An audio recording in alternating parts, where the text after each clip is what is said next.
This week we are focusing on human figures, and the reason we want to include human figures in our sketches is because we want to give a sense of scale to the architecture and design that we're representing.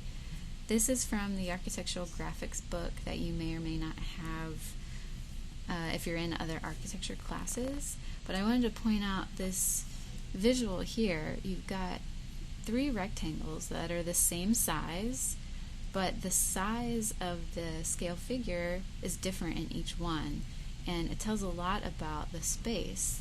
So for this one, on the right here, the very small scale figures, so it implies that the space is large and grand, but on this other side, we've got a larger scale figure, and it makes the rectangle look like just a small wall.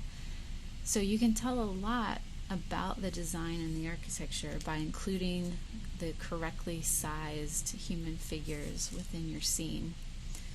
Also notice that there's not a lot of detail here, so you may be tempted to draw in faces or detail on their clothing or bags they're carrying, but remember, you just want to show the form, get the correct proportion and size, and then capture a bit of movement and mood of how they're using the space, because that also helps to tell the story of the design that you're representing.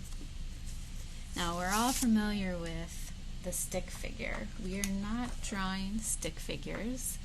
We are drawing outlines, human figure outlines. So that's what your first assignment is, part C, is to draw about 1 inch human figure outlines. Just fill a page, look at real life examples, and start to develop your style and the ability to draw them quickly. A few things that I notice people will do that makes their scale figures look too cartoony. One thing is making the head really round. Make sure it's an oval. And think back to that human figure diagram that you practiced last week. Think about the 8 divisions. And also, if the thinking about the skeleton, the skeletal system, if that helps you draw accurately, maybe get a lighter weight pen and think about the spine and the legs, the shoulders, the arms, and the feet. If that helps you get started, and then you can layer on the actual pen work,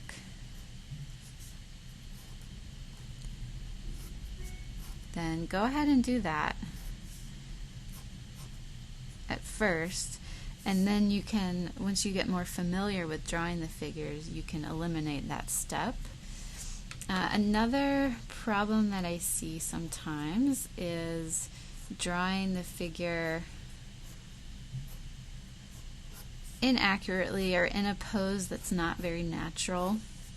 So with arms out like this, nobody really stands that way.